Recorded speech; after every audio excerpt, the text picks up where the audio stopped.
Oleh karena itu, timbullah di sini 4 waktu untuk mengeluarkan zakat. Yang pertama adalah waktu jawaz.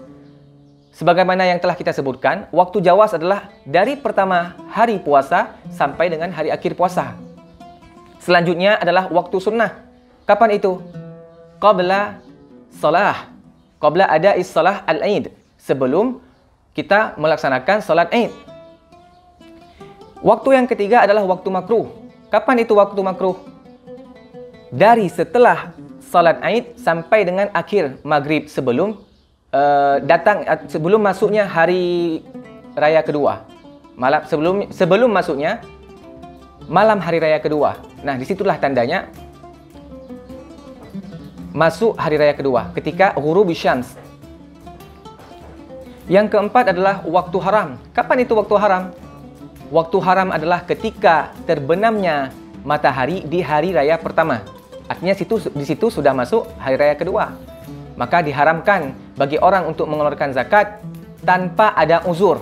Namun bagi orang ada uzur, seperti hilang hartanya, itu tidak apa-apa. Atau lain-lain sebabnya. Selanjutnya syarat yang ketiga, sehingga seseorang diwajibkan untuk mengeluarkan zakat adalah wujudul fadl an qutihi wa an quti iyalihi.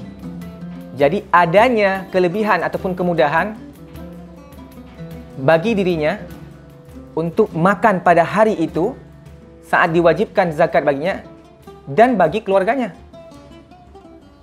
Maka bagi siapa yang tidak memiliki kelebihan untuk mengeluarkan zakat, tidak diwajibkan baginya untuk mengeluarkan zakat. Contoh, di dalam suatu keluarga ada 6 orang. Pada kebiasaannya, mereka makan 6 kilo beras sehari, 3 kali makan.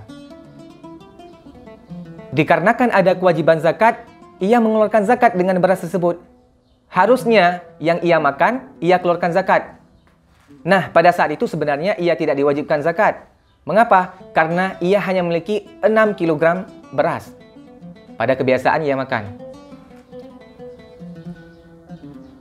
Namun bagaimana seandainya jika seseorang memiliki 6 kilo beras dan lebih 1 kilo? Maka pada saat itu, yang wajib bagi dia keluarkan adalah 1 kilo tersebut. Mengapa? Dikarenakan ini muhafadzah alal amri. Menjaga perintah Allah Subhanahu wa taala sebagaimana yang dikatakan oleh Rasulullah sallallahu alaihi wasallam, "Idza amartukum bi amrin fa'tu mastata'tum." Jika seandainya kamu diperintahkan untuk melakukan suatu perintah, maka datangkanlah sebagaimana kamu bisa ataupun sesanggup mana yang kamu bisa, bagaimana mudahnya.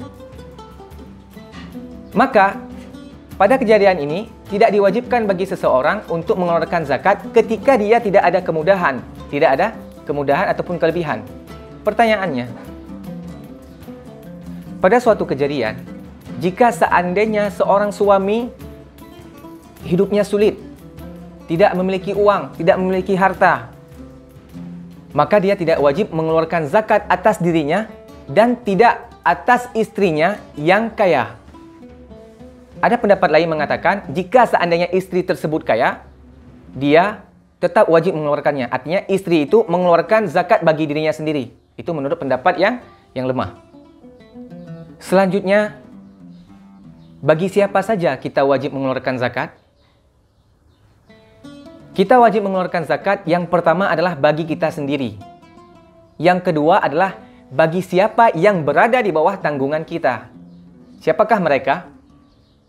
Di antaranya adalah istri, khadim kita, pembantu kita, budak-budak kita, anak-anak kita, dengan syarat mereka adalah orang muslim. Maka tidak diwajibkan bagi kita untuk mengeluarkan zakat bagi istri kita yang bukan muslim ataupun kafir.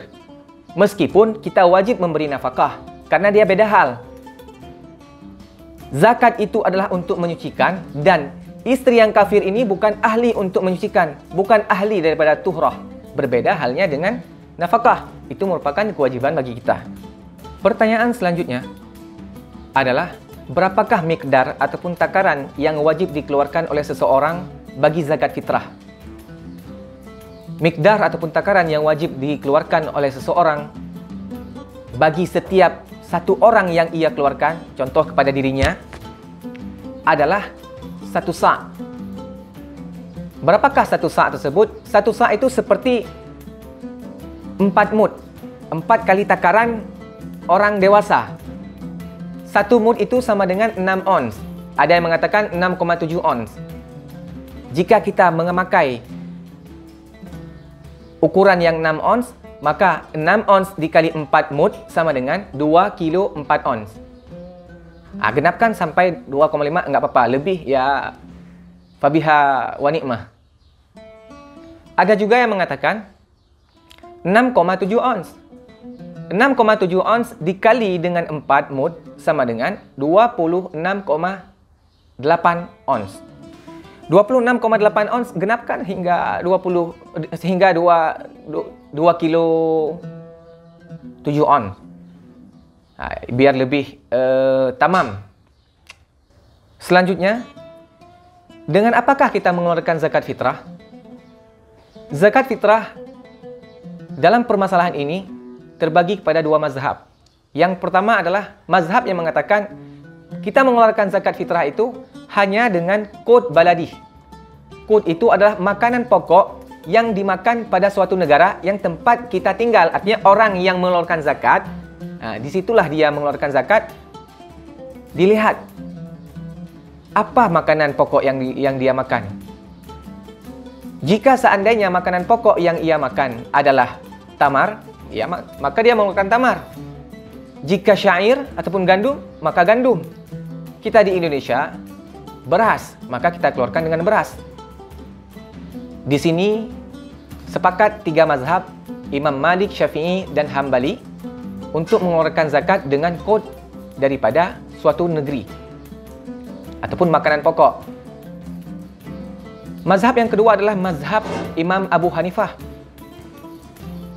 Beliau mengatakan boleh dengan kod min baladi, al-mukhrij, ataupun dengan qimah, yaitu harga daripada kod tersebut. Bisa jadi dengan fulus ataupun dengan uang. Jika seandainya harga 1 sa', yaitu 2,5 syair, 2,5 kilogram syair adalah sekitar 25 pon contohnya, maka hendaklah seseorang mengeluarkan minimal 25 LA, ataupun jika dirupiahkan sekitar 20.000. Itu tidak masalah. Itu menurut mazhab Abu Hanifah. Nah, mazhab yang mengatakan boleh dengan qimah ini berpendapat ataupun berpandangan bahwasannya bisa jadi seorang muslim ataupun seorang fakir miskin yang hendak kita keluarkan zakat fitrah terhadapnya itu sudah memiliki beras ataupun sudah memiliki syair, memiliki gandum. Akan tapi ikan ataupun lauknya tidak ada. Oleh karena itu, tidak ada salahnya bagi seseorang untuk mengeluarkan zakat fitrah dengan qimah daripada takaran 1 sa'. Wabillahi taufiq wal hidayah. Semoga ini menjadi suatu manfaat. Wa jazakumullahu khairal jazaa. Wassalamualaikum warahmatullahi wabarakatuh.